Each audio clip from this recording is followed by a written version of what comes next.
যুদ্ধক্ষেত্রে যখন একজন পাইলটের বিমান ভূপাতিত হয় বা কোনো সেনাদল শত্রু বেষ্টিত হয়ে পড়ে, তখন তাদের কাছে দেবদূতের মতো হাজির হন একদল বিশেষ যোদ্ধা। তাদের বলা হয় প্যারারেস্কিউ জাম্পার বা সংক্ষেপে পিজে। কিন্তু কতটা ঝুঁকিপূর্ণ এই প্যারারেস্কিউ অভিযান? আকাশপথে উদ্ধার অভিযানের ইতিহাস কিন্তু বেশ পুরনো। প্রথম বিশ্বযুদ্ধে ফ্রান্সে ভূপাতিত সহযোদ্ধাদের বাঁচাতে পাইলটদের হঠাৎ অবতরণের মাধ্যমেই সূত্রপাত প্যারারেস্কিউ অভিযানের। তবে আধুনিক প্যারারেস্কিউ ইউনিটের আনুষ্ঠানিক যাত্রা শুরু 1943 সালে। সেই সময় মিয়ানমারে আহত সেনাদের সাহায্য করতে প্যারাশুট নিয়ে ঝাঁপ দিয়েছিলেন দুজন শল্য চিকিৎসক। এর ঠিক এক বছর পর জাপানি সীমানার ভেতর থেকে হেলিকপ্টারে করে 4 সেনাকে উদ্ধার করেন এক মার্কিন লেফটেন্যান্ট। প্যারা রেস্কিউয়ারদের প্রশিক্ষণ মার্কিন সামরিক বাহিনীর মধ্যে সবচেয়ে কঠিন হিসেবে বিবেচিত।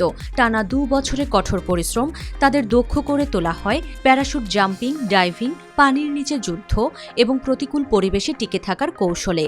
তবে তাদের সবচেয়ে বড় বিশেষত্ব হল তারা একাধারে চৌকস যোদ্ধা এবং উচ্চতর প্রশিক্ষণপ্রাপ্ত প্যারাডেমিক, অর্থাৎ বন্দুক হাতেই লড়াই করার পাশাপাশি তারা যুদ্ধক্ষেত্রেই জীবনদায়ী অস্ত্র প্রচার করতে সক্ষম। এই অভিযানগুলো কতটা ঝুঁকিপূর্ণ হতে পারে তার প্রমাণ মেলে ইতিহাস ঘাটলে। শত্রুপক্ষের আকাশসীমার ভেতরে গিয়ে গোলাবারুদ আর মিসাইলের মুখে দাঁড়িয়ে সহযোদ্ধাকে ফিরিয়ে আনাটা অনেকটা আত্মঘাতী মিশনের মতো। সাম্প্রতিক দশকগুলোতে মার্কিন ফাইটার বিমানের পাইলটদের ভূপাতিত হওয়ার পর উদ্ধারের ঘটনা বিরল। তবে ইরাক ও আফগানিস্তান যুদ্ধে এই প্যারারেস্কিউ দলগুলো ব্যাপকভাবে মোতায়েন করা হয়েছিল।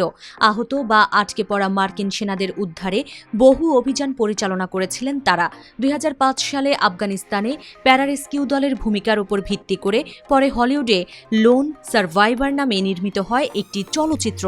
এর আগে 1999 সালে সার্বিয়ার আকাশে ভূপাতিত একটি F-117 স্টেলথ ফাইটারের পাইলটকে এবং 1995 সালে বসনিয়ায় ভূপাতিত হওয়ার পর টানা 6 দিন নিখোঁজ থাকা মার্কিন পাইলট স্কট ও গ্রেডিকেও উদ্ধার করা হয়েছিল এই দলের যৌথ অভিযানে।